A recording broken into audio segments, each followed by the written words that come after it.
Welcome back everyone to today's first video. We're going to be looking at the ECMWF charts today. I'm going to be looking at the weather for the next 6 weeks from the ECMWF. But we are mainly going to focus on the first 2 weeks, as this is when we could be seeing some very interesting patterns unfolding in the weather world, with possibly high pressure retrogressing towards Iceland and Greenland and pulling the wind in from a very cold northerly or northeasterly. But before even that happens, we have got the concept of some wintry showers packing in from the east for some south and eastern parts over the next couple of days. If it comes off, we're not sure. If there is little features in that, we could see some more widespread wintry showers, but it would just depend where this ends up being. So that's the intro, and let's get into this video. We've got nothing else to say, so let's go. So this is week 1. This is the 8th to the 15th of January. So we look like this. We've got high pressure towards Greenland and Iceland and over the top of the country. So let me just show you that. So here we go. So you can see that a bit better. We've got high pressure sitting towards Greenland and Iceland just here, as you can see, and sitting over the country. Low pressure dropping south. Jet stream's probably going to be doing something like that. We've got low pressure, deep low pressure over Central and Eastern Europe, and we're probably going to be bringing the wind in from quite a cool or cold northeasterly, or probably more easterly for week 1 just here, bringing that around this area of high pressure, wrapping them easterly winds around, and it could turn quite cold at night time, probably having some quite heavy frost. So week 1 does look cold. So let's have a look at what the precipitation anomaly is looking like. So no doubt we are looking very dry with that high pressure sitting over the country, but we have got a little bit of precipitation maybe on the east coast. As I said, there's more chance in the south and the east, but it will be dry. Even though we have got them orange red colours, it doesn't mean it'll be completely dry. It just means it will be drier than average. Where this high pressure is, as you can see, we are mostly dry. So that's what precipitation is looking like. Now let's look at the temperatures. Temperatures looking like this for week 1. We actually look very cold for week 1, so that is a change. We are going colder than average.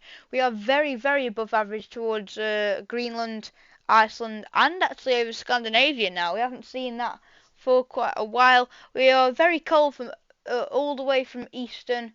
We're cold from Eastern, Western, Central Europe here. Very cold. We have to go all the way down past Spain and Portugal to find milder air. So that's actually quite cold for week 1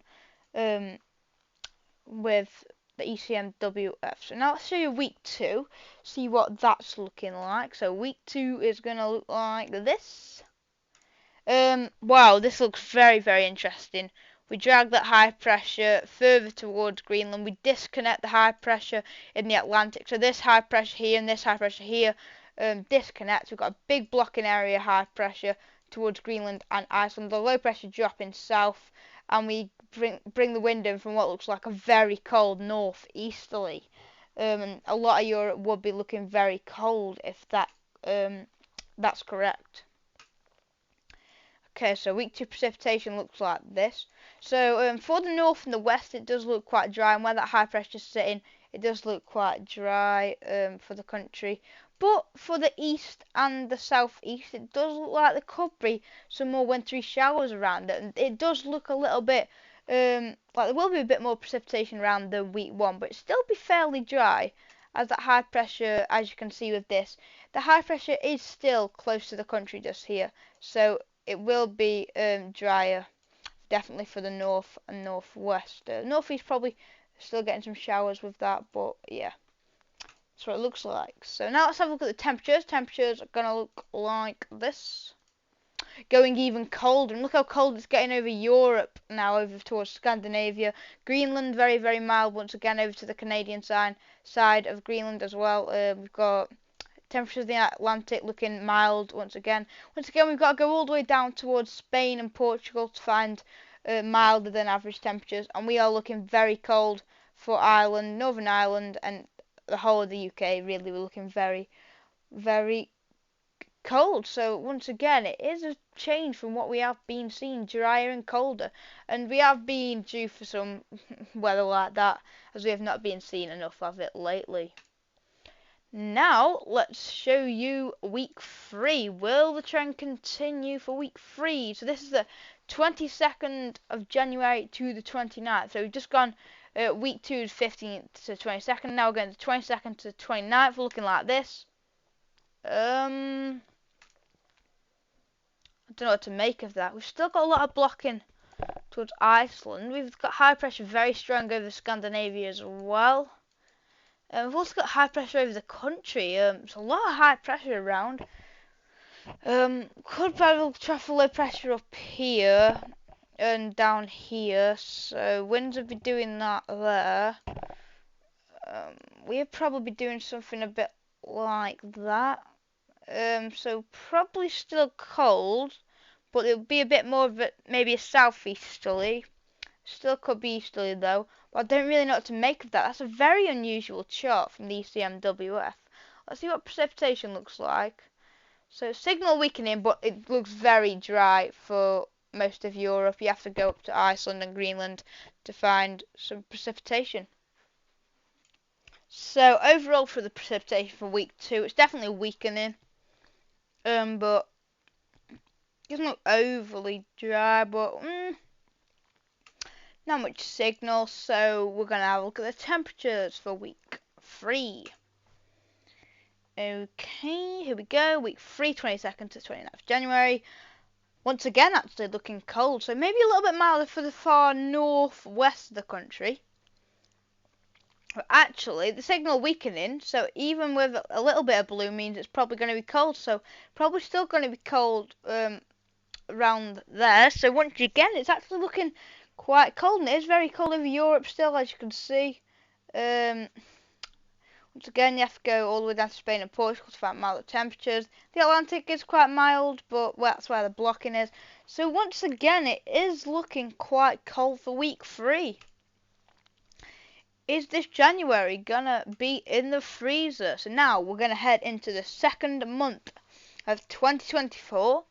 So this is going to be week 4, the 29th to the 5th of February, 29th of January to the 5th of February. Here we go. Once again, we've got high pressure up towards Scandinavia, high pressure towards Greenland and Iceland again, and over the west and north of the country. And we're going to be dragging the wind in from a very cold northeasterly once again. So a little precipitation is looking like this. So dry for the the whole country really, except from the east, with probably a couple of showers on the northeast, as we have got that high pressure closer to the country. So that's what we got for precipitation. Temperature's going to look like this. There we go. Once again, the signal is getting very weak by week 4, but we still look very below average temperatures. Europe, once again, looking very cold. So overall, we'll be very cold again for the whole of the UK for week 4. So very cold all the way up to the end of January. Will it continue into week 5 and 6? Let's find out. Here we go. Okay, so this is week 5, the 5th of February to the 12th of February 2024. And we're looking like this. So actually, not much change. High pressure still over to the east of Scandinavia. We've got high pressure sitting over Greenland and Iceland once again, and a bit more over the country. And we'll be dragging the wind in from the northeast, maybe a little bit more easterly with that. So probably showers for the far south and far southeast of the country once again, but it will be a drier week if that comes off. So let's look at the precipitation for week 5. So yeah, there is a dry signal for most of the country there. We're not going to go much depth of that because we're getting very, very weak signal by this point. So let's have a look at the temperature. Once again, we actually have got that signal for colder weather, and because the signal's getting that weak, even a little bit of blue means it's probably going to be very cold for most of the country, so most of the UK. So once again, the UK looking very cold for week 5. Now let's head on to the final week, week 6. Looking like this. Wow, wow, wow. So once again, we got the high pressure towards Greenland and Iceland. That high pressure still to the east of Scandinavia, just drifting that way a little bit. High pressure actually going a bit further north. We've got low pressure in the Atlantic. Looks like it's going to try and get some milder air up there, but it looks like it's not going to do it. It looks like this high pressure blocking up here is going to keep the wind in from a very cold northerly, northeasterly. So once again, every single week as being cold, will the temperatures agree with that? Let's see. Precipitation first looks like this. So we actually do look maybe a bit of a wetter signal for the south. Have we got that low pressure in the Atlantic? Maybe trying to get a bit of a southwesterly wind and westerly. Most of the country once again probably got that drier signal as we have that high pressure blocking up to the north. So once again, it does look quite interesting. So now finally, let's have a look at the temperature for week 6. Once again, we have got the milder temperatures, maybe edging a little bit closer to the country, but with a little bit of blue near the coast, and the signal very, very weak by this point. It probably means that we're going to be cold for most of the UK. Once again, for week 6, so I wouldn't see why not. We could be on to a very, very cold January and first half to February if that came off. If it comes off, I'm not sure, but the first 2 weeks could are looking likely from most of the models at the moment. If we get very cold, I'm not sure. But thanks everyone for watching today's first video, and we'll see you in the next one. Goodbye.